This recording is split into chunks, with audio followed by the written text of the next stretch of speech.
and we'll go. So, welcome to Cohort 2 of Maelstrom Collaborative Arts Research and Discovery, focusing on interactivity. We have been working as a group, as a cohort for the last 7 weeks.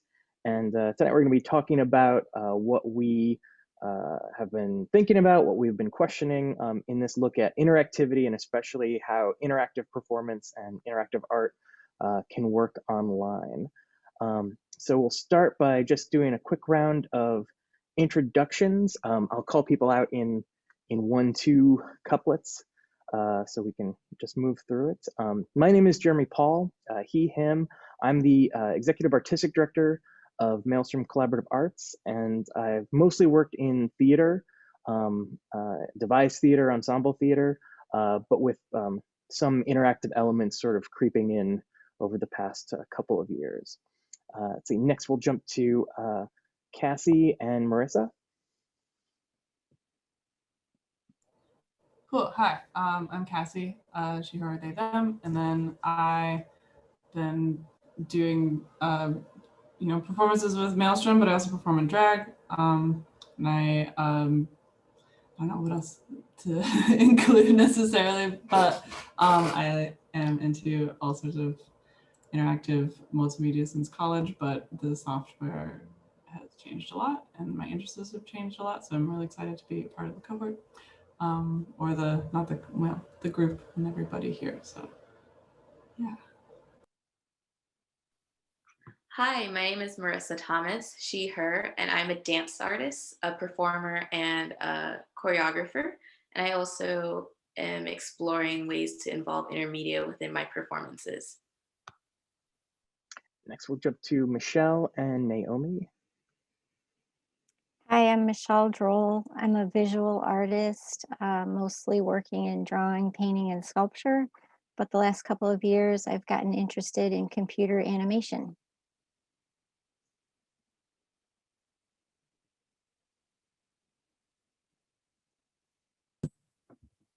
Hi, my name is Naomi Kalumna. I am, she, her. I am a classical musician, or trained as a classical musician, but move more towards experimental music and new music. And a lot of the stuff that I like to do involves a lot of different mediums and making things. So, yeah. Great. Let's go to Kaylee and then Akane.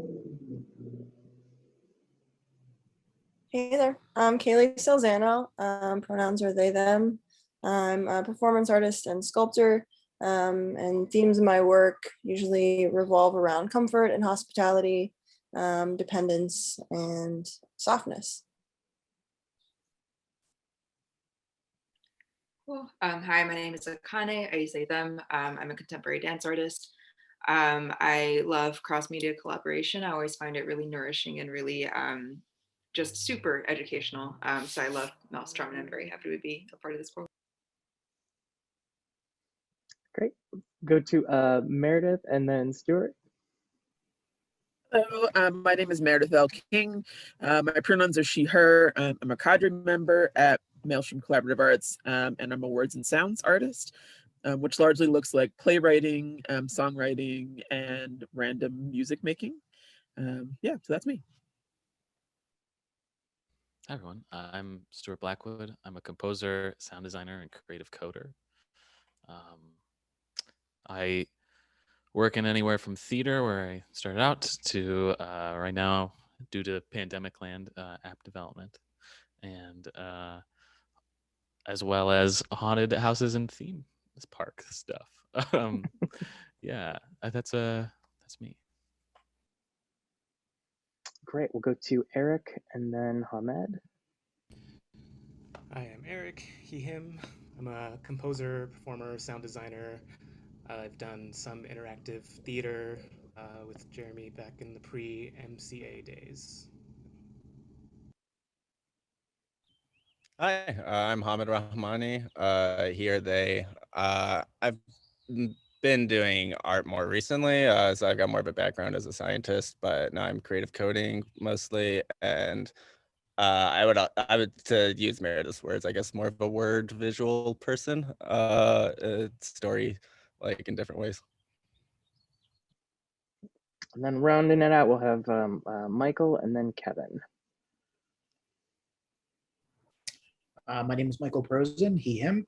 I identify primarily as an actor. I tend to gravitate toward things more cerebral or dark or horror oriented. My name is Kevin Latimer, he, him. I am primarily a playwright, but I also do theater work and other mixed media work as well. Wonderful. So, all of us have been working for the last few weeks in examining interactivity.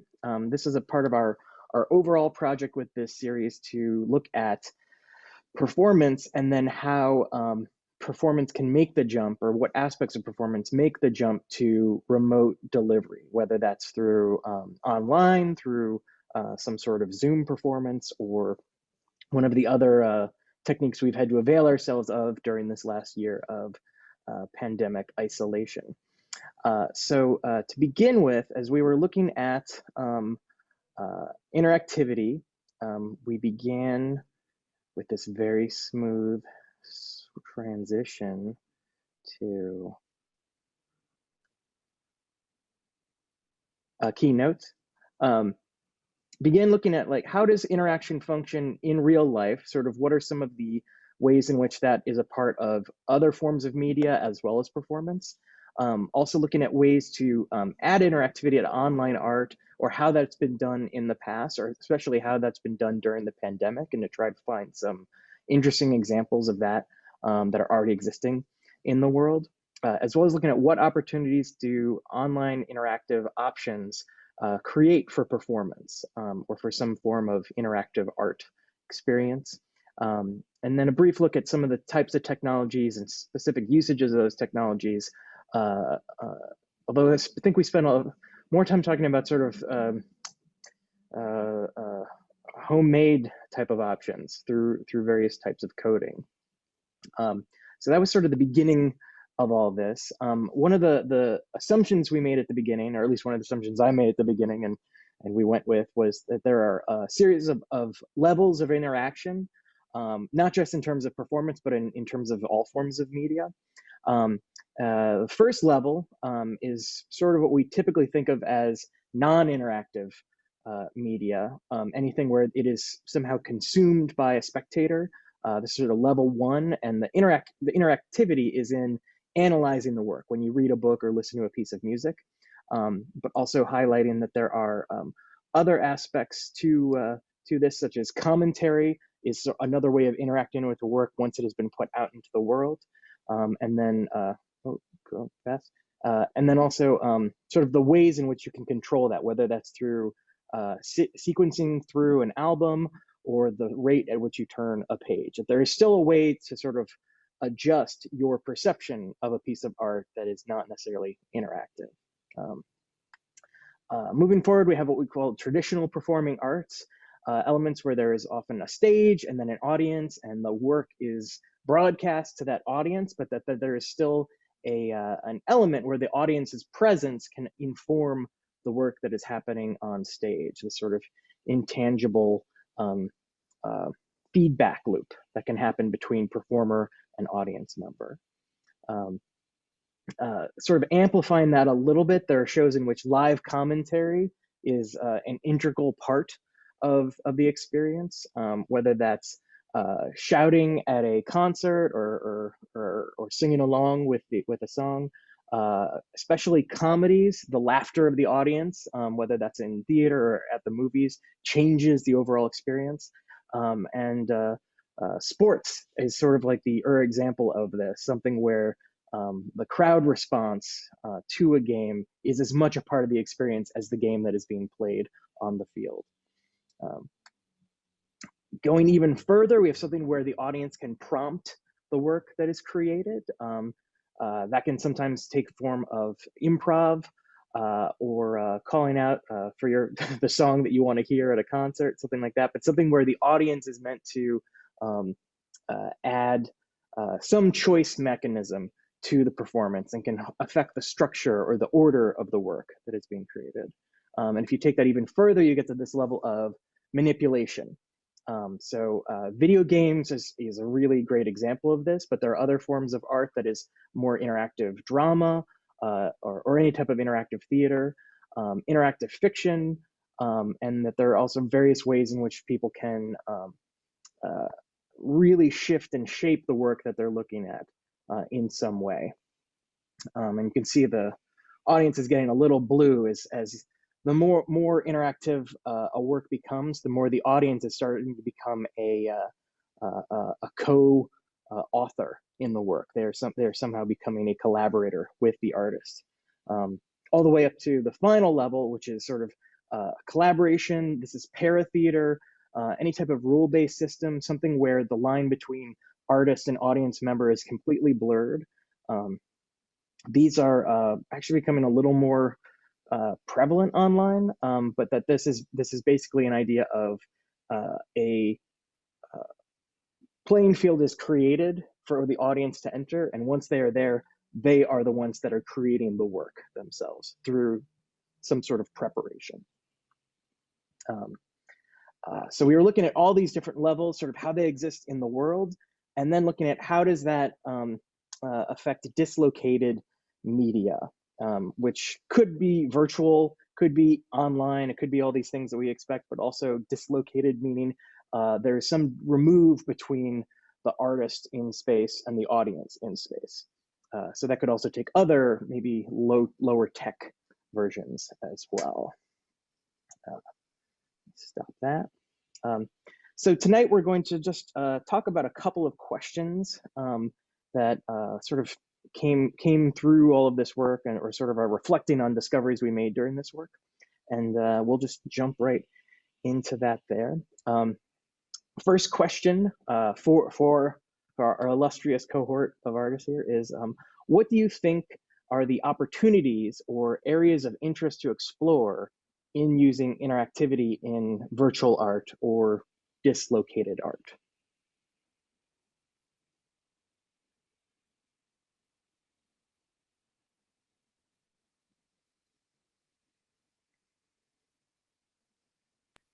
So I feel like really clear direction and quote unquote shepherding is sort of an idea that came up pretty often. And I think that we all engage with it in some way through the little projects that we made in our explorations.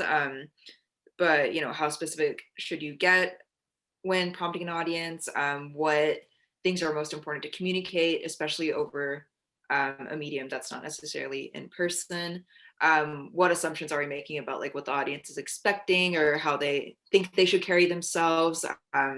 Yeah, I feel like that one question about how much instruction do we give like just branches out into so many different little nooks and crannies of interactivity.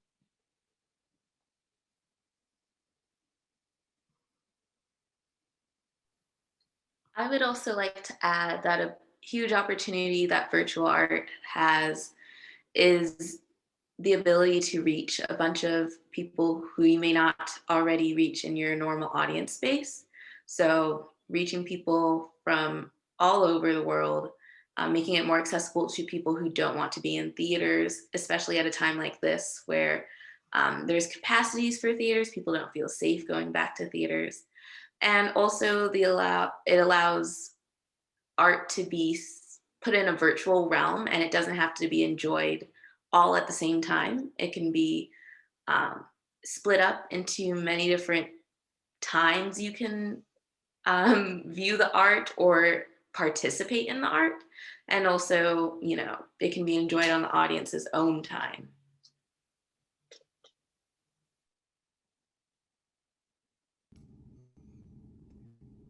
I think it's interesting that we now have like almost a new vocabulary, that so much of our world has been thrust into these like Zoom performances and presentations. It provides like a new layer of like subversion available to the performers to like trick people, because I like tricking people. Yeah, definitely. One of the projects we did throughout this involved Eric along with Naomi and Michael creating a piece that began with tricking us into thinking they were having technical issues, and then ended with a full-blown deconstruction of reality and existence, so which was not at all surprising coming from you. I think that it's interesting to be like, if you don't identify as a performer, but like there's performance ability in a virtual space that's like, that might feel safer, or like something that's you can build in a way that doesn't rely on like your physical like body, or like your you know, it eliminates like a lot of stage fright, I think, if you do something that is just you know, interactive in a different way. But I think that, you know, if you don't thrive on an audience, or if that's something that you have either struggled with, or something, there's like other talents, or like, you know, with different mediums that you can use to like act as a performer, which I think is really interesting.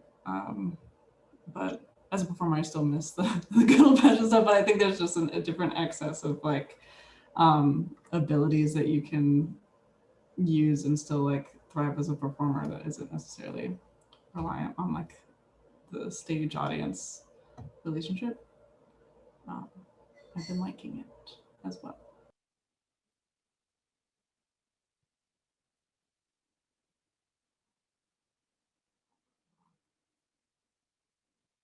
I think it's really nice to like present building blocks that like a large number of people can use, like to like in their own language. I remember like, you know, we had things with like words or pixels like together forming like some of these were just ideas even, but yeah, like if you break things down into like easy little Lego pieces and then you just present them to your audience, like I think there's a lot of opportunity there to be really surprised by like the meaning that people end up attaching to like what was meaningless, but like in a certain arrangement finds like a meaning and a concept, like and you can include more people in that than you normally would be able to in like a smaller space.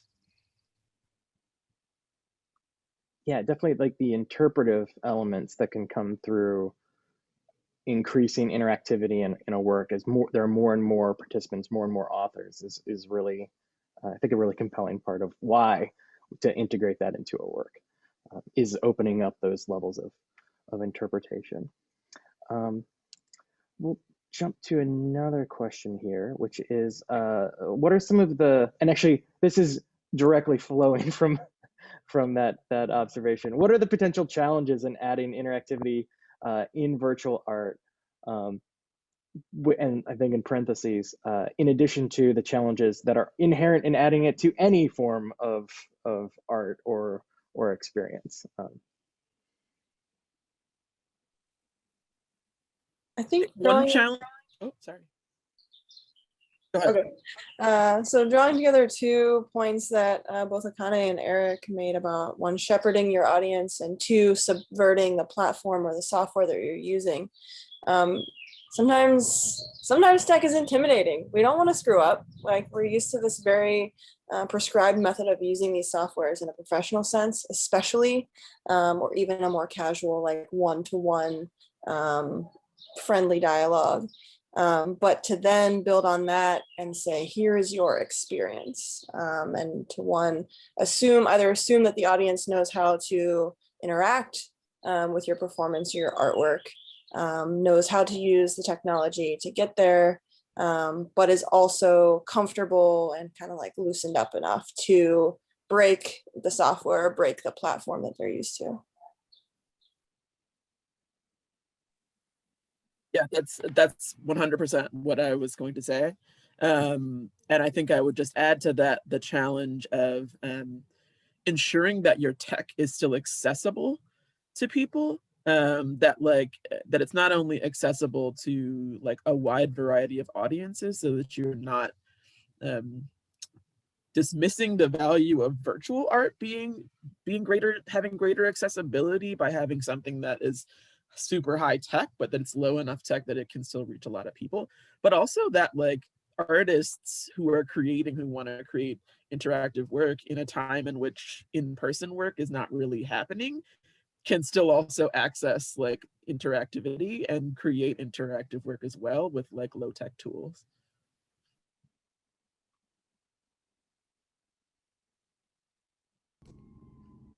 Just reminded of Zoom bombing, where if you don't have the proper security on your Zoom performance, then anybody can come in and just sabotage the whole thing, which is interesting, but like really mean too. Which I guess could theoretically happen at a live event. There's just a little more of an opportunity of the audience, I guess, turning on that person and throwing them out the doors, but yeah, slightly it's that more level of chance better. separation that you get with the internet. It's like there's no repercussion. I think that anonymity also makes it a little harder to keep people's attentions. So yeah, it's like it might be harder to get people to be interactive because they're more scatterbrained, I think. Like, and the bandwidth of communication is lower. Like, you've got like a single view and so on. You know. I think depending on how you're using the interactivity, like that anonymity could be a pro or a con. Like it might, for sometimes it might actually just make things more low risk to have people like feel kind of anonymous and be able to participate. But sometimes you want people to feel like we are in a space connecting, doing this together, and having that participatory experience.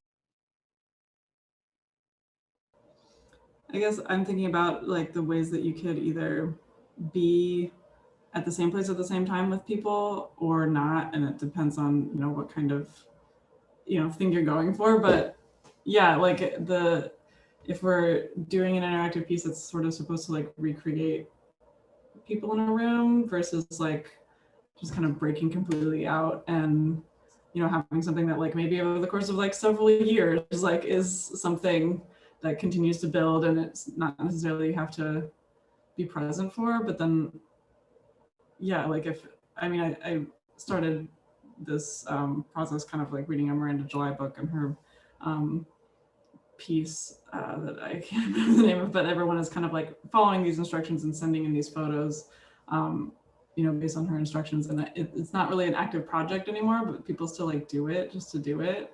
And I think that's really interesting and fun to just have some materials to work with without like just kind of on autopilot.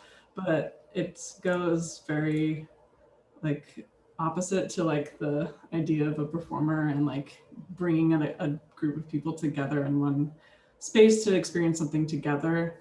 But I think that, yeah, it's like it's exciting to not be confined by these things like necessarily as a recreation, but then like I think as we try to recreate the room of people, it kind of becomes more yearning like and like lacking than if we just kind of like push all the way out and like further into like automation or like tech. But I think the further out there you get, it might get more software oriented and like less accessible. But I don't know, challenges in each zone. Yeah, that was something that we definitely talked about a bit in our initial cohort for this, was sort of the merits and also the trap of trying to create a normal, quote unquote, or traditional performance experience inside of a dislocated media.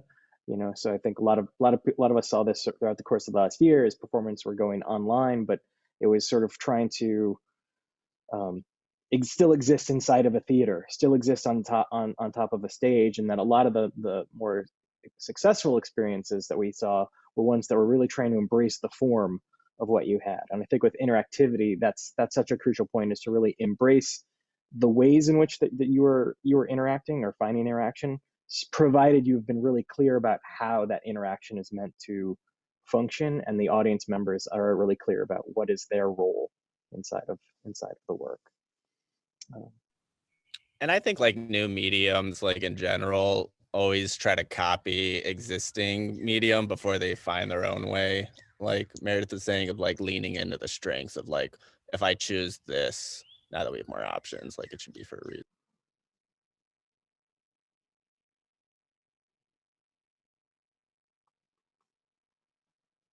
All right, and last question here is well, so almost last question is so what are good questions? What are some good questions to ask as an artist who is integrating interaction into a piece of virtual art? What are some questions that all of you would have when beginning a process like that?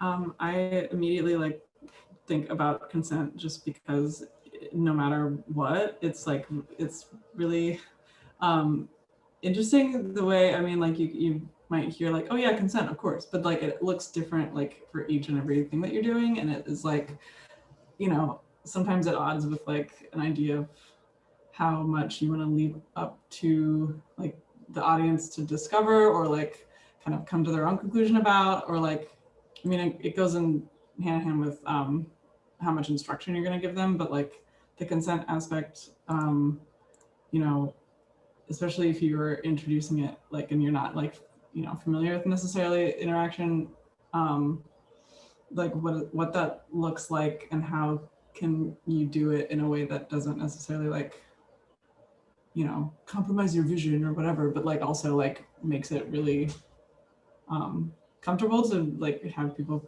just participate, you know, and achieve that comfort level, and that is necessary for them to want to do it.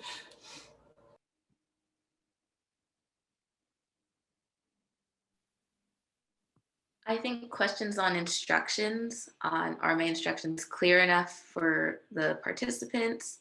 Do they steer in towards a certain outcome, or do they deter from outcomes I don't want? And how do I navigate if the worst thing happens and that's not what I prepared for?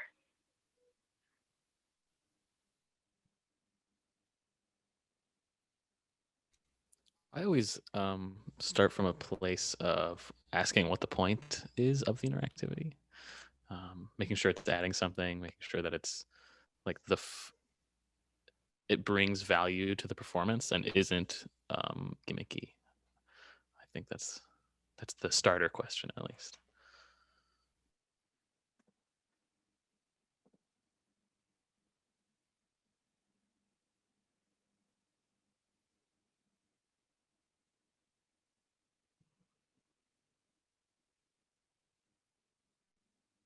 I might cut this out, but I was watching a talk on procedurally generated work, and there was a quote from it that really stood out, which was, I think it relates to interactivity as well, which is procedural generation is like getting 10 times the output by only doing 10 times the work.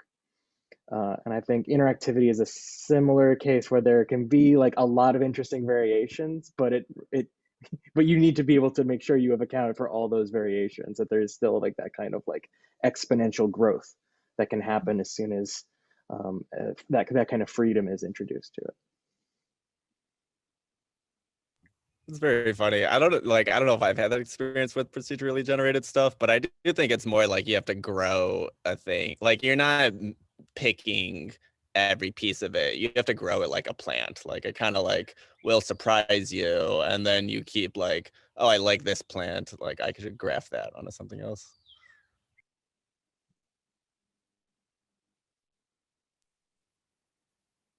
I think just in terms of thinking about how the work grows and develops, like certainly something that we came up upon in this cohort is like, how will I test this?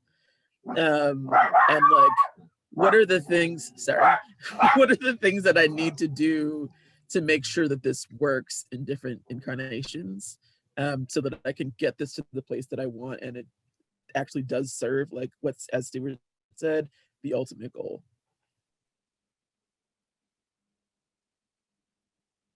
I think there's also a question that I keep running into, and like my my professional life is like, how much time do we have if we're integrating interactivity? Because there's so many more edge cases. If you're just like, if you have some actors and they're doing a thing and you're like that's good, there's no other edge cases. But you have to, with the interactivity, you have to focus and unit test and make sure that in any case there is an outcome that isn't detrimental to the entire work.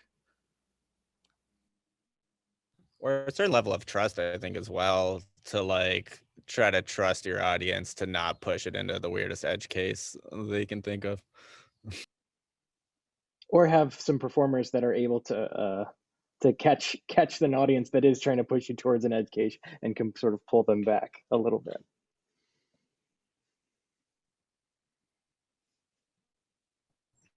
Or push them towards that weirdness and be able to wrangle them and keep them in line. So just to wrap up here, how do you think you might use interactivity in your work or your exploration of work moving forward? Whether that's in a virtual space, is in that some sort of dislocated media, or in a return to something that is a little more that has some sort of simultaneous location to it. I mean, personally, I think that the work that was network media was really exciting for me, where it's like we all have these communication devices in our pockets, and I think that there's some art making past text messaging that is like mass group art making that can be done by tapping into that.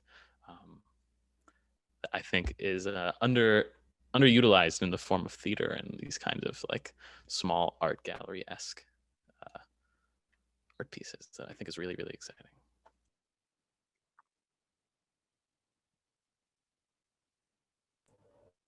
I still feel that my skill level is like in programs and software is like way lacking behind all of the ideas that I have, but I've always had I've been having this vision that, with drag being virtual, there's like the tipping aspect that is kind of really important, but it also like kind of, having a connection with your audience is like, now this is about you, that moment, like where you can kind of interact with the performer for that moment, and using things like, like a puppet sort of creation of like a character animator where I upload my body and people are able to like move my body around or like change my outfits around. Like they sell these virtual fashion like pieces now where you can upload your photo and like wear this piece of clothing. And I've been really interested in, making ways where people are kind of like using me as a toy or a game and just kind of gamifying drag in this way. But it's just something that is still beyond me. So I'll keep plugging away at some tutorials until we get there. I continue to be really interested in choice making and allowing the audience to not only make a choice, but discuss and dissect the choice and figuring out how to do that in a valuable way, regardless of whether or not the choice they make actually impacts the narrative. That's something I'm interested in. I actually really liked the project that our group had started, which was kind of like a letter game where each person's in charge of a letter, but then together you form words, and then that generates music and like controls like these dance movements as well. And yeah, we got to try it out in the group a little, but I still really think it deserves to like be tried out with a larger group. So I think like even that specific project I'd like to continue. So I want to keep interactivity in my IRL performances to the max capacity that I can. But I feel like in the virtual, I'm fascinated with cookbooks and cooking blogs. And everyone else hates them because you have to scroll so long to get to the recipe. but I like them. So I'm thinking about crowdsourcing recipes, skill sharing, like the narrative that's contained within those ridiculously long blog posts. But then also like using recipes a little more abstractly. What happens when you distill it to like emotion or an experience rather than a measurement, like a quantifiable ingredient. But I don't know how that works interactively, other than using the web as a tool for dissemination and for crowdsourcing. So I'm still sort of like wrapping my mind around how we connect digitally.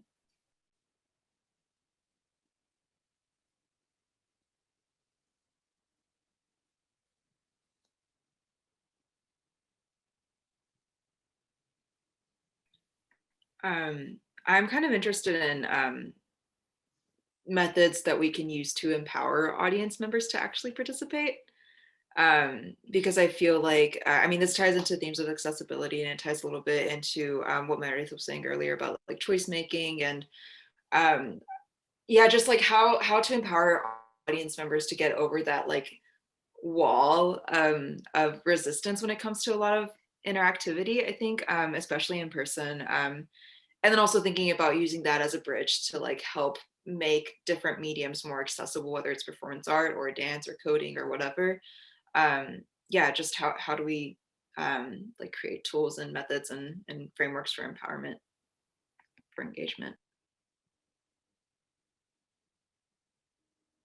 Anyone who's like not at all interested in exploring more interactivity in their work? I'll admit that I don't know where to begin. So I don't have the technical skills to really start a project of my own. I think that this process has given me new ideas that have never even occurred to me because I've always considered my audience to be the viewer, and that viewer, they're never the performer. And my experience as an audience member has always been just someone who's watching as just a spectator. So I think the aspect of performance is sort of, I don't want to say it's overwhelming, but there's almost so much potential there that where do you begin? Where do I even start?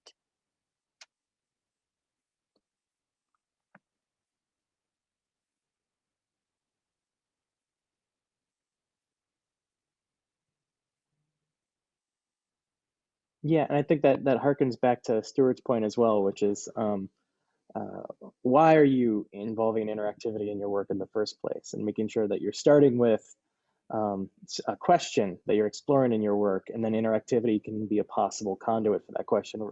That you don't need to be starting with this facet of it necessarily, because then it does. Yeah, there's so much potential. There's so many options. It can get really overwhelming pretty quickly. But also it needs to always stem from that initial artistic impulse that you have at the beginning of any project.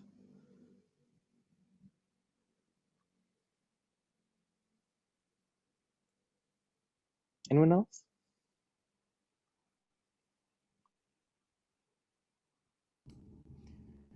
I like the idea of crowdsourcing if I was going to do something virtually, like having something that develops over like a really long time or maybe like never ends. But also a big question for that would be like, do I really want to do that work? That sounds pretty hard. And then as far as in person, I don't think I would generally pursue something like it, with a lot of interactivity on my own, but maybe if I had like an ensemble to work with. But again, like probably not something that I would just start, or like I don't have, maybe I just don't have that passion to like really pursue interactivity. on my own, but I like doing it with other people.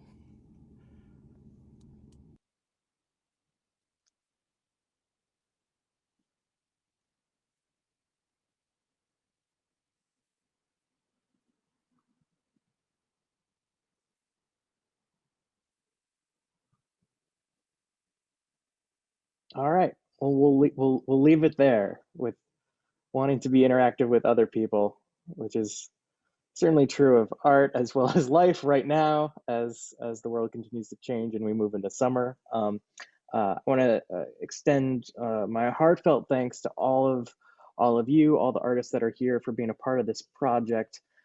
This whole research has been really exciting and interesting, and it's been very lovely just to hear all these potential ideas, these experiments in the making, as we get back into possible opportunities to make more work in different contexts, outside of our computers. So thank you all so much for being a part of this, and I guess thank you to all of you unknown cybernetic viewers in the future watching this video on YouTube. We're interacting with you now.